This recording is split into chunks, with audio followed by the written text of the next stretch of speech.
My parents stole the $150,000 I'd saved for my daughter's surgery. My mom laughed. Thanks for funding your sister's wedding, and didn't even invite me. I smiled and said nothing. Moments later, police special forces stormed the wedding, arresting her husband. My dad called me, crying. My bank account was empty when I checked it that morning. $150,000. Gone. Zero balance. My daughter's surgery fund. 5 years of saving. Every dollar I'd earned. Every overtime shift. Every sacrifice. Gone. I stared at my phone. Refreshed the app. Same number. $0. My hands started shaking. I called the bank immediately. Fraud department. Waited on hold for 12 minutes. Elevator music. My heart pounding. This is Michael in fraud prevention. How can I help you? Someone emptied my account. All of it. $150,000. Typing sounds. I'm pulling up your account now. One moment. More typing. Okay, I see the withdrawal. It was authorized. What? I didn't authorize anything. It was withdrawn by the joint account holder, Margaret Chen. Relationship listed as mother. She withdrew the full balance yesterday afternoon at our downtown branch. The room tilted. My mother? Yes, ma'am. Is there a problem? I hung up. My daughter Emma was 7 years old, born with a congenital heart defect, ventricular septal defect, hole in her heart. We'd been saving for the surgery since she was 2 years old. Every dollar.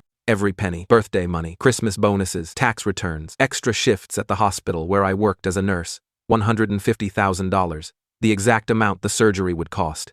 Insurance covered some, but not enough. Not nearly enough. The surgery was scheduled for 6 weeks from now. Everything arranged. Surgeon booked. Hospital room reserved. Pre-op appointments scheduled. Now the money was gone. I drove to my parents' house. 20-minute drive. Hands shaking on the steering wheel. Vision blurry. Don't cry. Not yet. Mom answered the door. Smiled big. Oh, hi, sweetie. What a nice surprise. Where's my money? Her smile didn't move. What money? The $150,000 from our joint account? The one you're on in case of emergency. Emma's surgery fund. Oh, that. She waved her hand dismissively. Your sister needed it. Wedding expenses. You understand. My vision went white at the edges. Emma's surgery is in 6 weeks. She'll be fine. Kids are resilient. They bounce back. Mom checked her nails. Fresh manicure, pink polish. Besides, your sister only gets married once. This is important. Priorities, Rachel. You stole my daughter's medical fund for a wedding? Borrowed. Don't be so dramatic. She leaned against the doorframe. Casual, unconcerned. Thanks for funding it, though. The venue alone was $80,000. You should see the ice sculpture we ordered. It's a swan, life-sized, very elegant. I couldn't breathe. My chest was tight. I'm not invited, am I? Well, no. Limited seating. 200 guests max. Very exclusive. She smiled again. Plus, you'd just bring the mood down, talking about Emma's problems all the time. It's supposed to be a happy day. Emma's problems? You know what I mean. Medical stuff. Depressing. She checked her watch. Anyway, I have a dress fitting in an hour. Was there anything else? I turned around, walked to my car, legs moving automatically. She called after me, voice cheerful. Don't be mad. Family helps family. That's what we do. I sat in my car in their driveway for 20 minutes, staring at nothing, hands gripping the steering wheel. Then I made a call to my brother-in-law's business partner, guy named Tom Rodriguez. I'd met him once at Thanksgiving 2 years ago. He'd seemed uncomfortable around Derek. Tense. Tom, it's Rachel. Rachel Chen, Derek's sister-in-law. Pause. Oh, hey, what's up? Listen, I need to know something about Derek's company, the import business. Longer pause. What about it? Are the imports legal? Silence. Long silence. Why are you asking? Because he just stole $150,000 from my daughter's medical fund for his wedding, and I want to know everything about him. Everything. Tom was quiet. Then, meet me. Coffee shop on 5th Street. 1 hour. I'll bring documents. He hung up. We met at a coffee shop. Small place. Mostly empty. Mid-afternoon. Tom was already there, sitting in the corner, briefcase on the table. He looked nervous, kept glancing at the door. I sat down. What do you have? Tom slid the briefcase across. Derek's been smuggling for 2 years. High-end electronics. Laptops, phones, tablets, dodging customs, falsifying import documents, bribing dock workers. How do you know? I'm the accountant. I do the books. I've been keeping records. Couldn't report it. I'm implicated too. He'd take me down with him. He pushed the briefcase closer. But this is everything. Shipment records, financial documents, customs fraud, money laundering through shell companies in the Caymans, wire transfers, all of it. Why give this to me? Because he screwed me out of my share last month. Said the business wasn't profitable enough. Meanwhile, he's spending 80 grand on a wedding venue. Tom stood up. And because what he did to your kid is sick. That's sick. What do I do with this? Whatever you want. FBI, IRS, local police. All of it's federal. Multiple agencies would be interested. He picked up his coffee cup. I was never here. We never met. Good luck. He left. I sat there with a briefcase full of federal crimes. Opened it. Looked inside. Folders, documents, USB drives, everything organized, labeled, dated. Tom had been preparing this for a while. I spent 3 days going through everything, carefully, methodically, building a case, cross-referencing documents, making copies, highlighting important sections, customs fraud, import violations, tax evasion, money laundering, bribery, wire fraud, millions of dollars, dozens of shipments. documents, 2 years of crimes, all documented. Then I called the FBI, Economic Crimes Division, left a message. They called back within an hour. This is Special Agent Williams. You called about customs fraud? Yes, I have evidence, documents, financial records, import violations, money laundering, everything. Can you come to our office? Can you come to me? I have a daughter, medical situation. I can't leave her. We'll send agents to you this afternoon. 2 agents arrived at my house at 4. Agent Williams and Agent Park, both in suits, both professional, serious. I showed them everything. They spent 3 hours going through it, taking photos, copying files, asking questions. This is substantial, Agent Williams said. Very substantial. When's the last time you saw Mr. Chen? I haven't seen him in months. But he's getting married Saturday. Big wedding, 200 guests. My sister Melissa is the bride. The agents looked at each other. What time? Agent Park asked. Ceremony at 4:30. Reception after. Some hotel downtown. The Grand Marquis. We'll need to coordinate with local police. Multiple agencies will want to be involved. Whatever you need to do. They left with copies of everything. I sat on my couch. Emma was asleep upstairs. She didn't know about any of this. Didn't know the money was gone. Didn't know her surgery was in jeopardy. I'd figure that out later. First this. Saturday arrived. I stayed home with Emma. We watched cartoons. Made pancakes, played board games, normal day. My phone was on the coffee table, silent, face down. The wedding was supposed to start at 4, ceremony at 4:30. I'd given the FBI everything, timing, location, guest list, floor plans of the venue that I'd found on the hotel's website. I told them Derek would be there, Melissa would be there, Mom and Dad, 200 guests, everyone dressed up, everyone celebrating, perfect timing. At 4:45, my phone rang. Mom, I let it ring, watched it buzz on the table. She called again, and again, 3 times, 4 times. Emma looked up from her coloring book. Aren't you going to answer? In a minute, baby. 5th call, I answered. What did you do? Mom was screaming, crying, hysterical. What did you do? What happened? The FBI, they stormed the wedding, right in the middle of the ceremony. They arrested Derek, in front of everyone, in handcuffs, at the altar. I was quiet, calm. Rachel, say something. What did you do? How much was the ice sculpture? What? You said 80,000 for the venue. I'm curious, how much was the ice sculpture, the swan?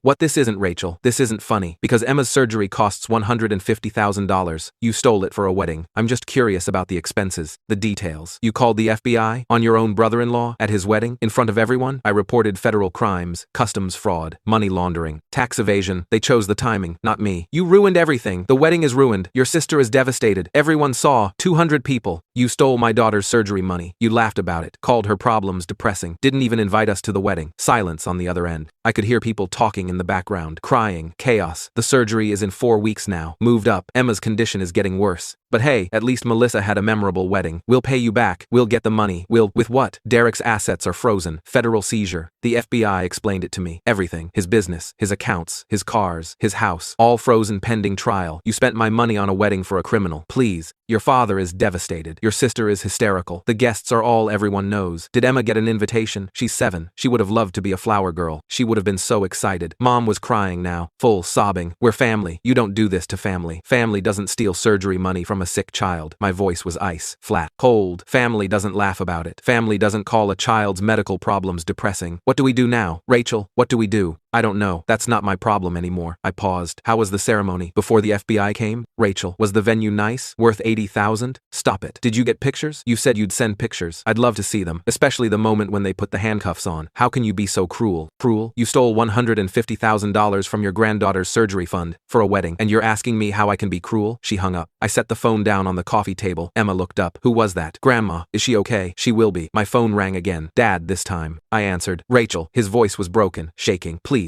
Tell me this isn't real. Tell me you didn't do this. I reported crimes. Federal crimes. That's all. You destroyed your sister's wedding. The happiest day of her life. She'll have other happy days. Emma might not if she doesn't get her surgery. We'll get you the money. I'll mortgage the house. That won't be necessary. I started a fundraiser. Online. Explained the situation. People are donating. We've already raised 40,000 in 3 days. Silence. People care about sick children, Dad. More than they care about expensive weddings. This will destroy our family. You destroyed it when you stole from Emma. I just made sure there were consequences. Please, can we fix this? Emma's surgery is in 4 weeks. If she makes it through, maybe we can talk. Maybe. Rachel, I have to go. Emma needs dinner. I hung up. Emma was watching me. Are you okay, Mommy? I'm perfect, baby. Let's make spaghetti. We went to the kitchen together. She helped me boil water, stir the sauce, set the table. Normal evening, normal life. My phone buzzed. Text from a number I didn't know. This is Tom. Saw the news. Good work. I deleted it. Another text. Mom, the FBI took Derek. They're charging him with 15 counts. He's going to prison. You did this. You destroyed him. I blocked the number. Emma and I ate dinner. Spaghetti with with meatballs. Her favorite. She smiled. Sauce on her face. This is good, mommy. Thanks, baby. When's my surgery? When's my surgery? 4 weeks. Everything's ready. Will it hurt? A little, but then you'll feel so much better. You'll be able to run and play without getting tired. I can't wait. Me neither. After dinner, we watched a movie. Disney. Something with princesses. She fell asleep on the couch halfway through. I carried her to bed, tucked her in, kissed her forehead. My phone buzzed again. Melissa this time. I hope you're happy. You ruined my life. I'll never forgive you. I turned off my phone, sat in the dark living room,